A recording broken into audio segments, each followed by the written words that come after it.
Okay, and then your album was released in October 2003 in Sweden.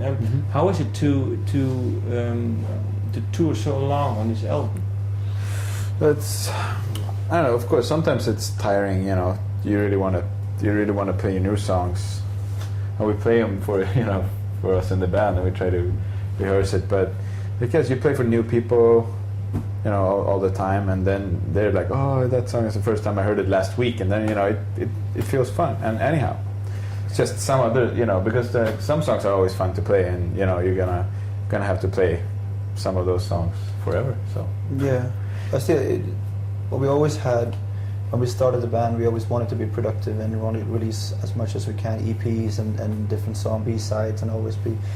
So now we've been so busy this year, so it can be sometimes very frustrating to not produce and not show yourself or the audience of the new ideas all the time. It feels like you're walking around with a big secret, if you know what I mean. You just want to tell people about your new material. Yeah. So it's just because they're. Well, it's just small. But as you said, it's fun to play them for a new audience, so it's fine. But yeah, we wanted to release the album outside of Sweden, and then we knew it's going to take a long time to re-release it and tour on it. So, but have the songs changed now because now you're playing them for? Yeah, I guess we try to change them a little bit every time. On every tour we try to make something new on one of the songs. Do. They do that without.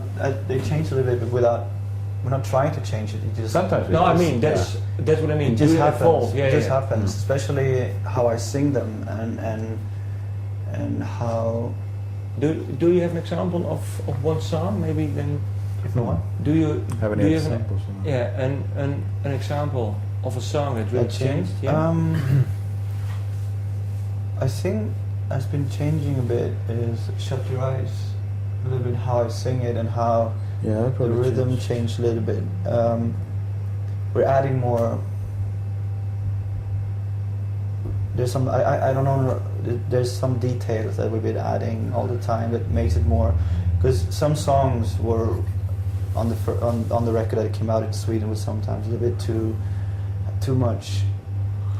It's hard to describe it, but they had too much. They were too masculine at the time. This really. Some songs were really, you remember me in the studio, so now it's more of a, oh God, I don't know how to describe this, but it's just that it's, yeah, try to make it more, I'm looking for the poppy, word. I don't know, fresh, lufty. Yeah, a bigger sound lufty. Sometimes. Yeah. It's hard to describe. But yeah, sounds like My Friend and Ink on His Fingers was on the Swedish album. We... the recording became, somehow, when we started, we played it slower and, less. Now we kind of took it up a notch and made it more country stumpy kind of feel, which we would love to have on the album, but we didn't. Yeah. The recording was just not. We played it so much that we're like, this is how we're supposed to play it, and then we already recorded, and it would be fun to record it again sometime. Somehow they're more explosive, more frustration sometimes if you. Yeah. Sometimes the songs are new, you haven't played them live, and then when you go out and play them live, you feel like, oh, maybe this is. Okay. But do you? I wouldn't say that happened often, but with that song, it definitely.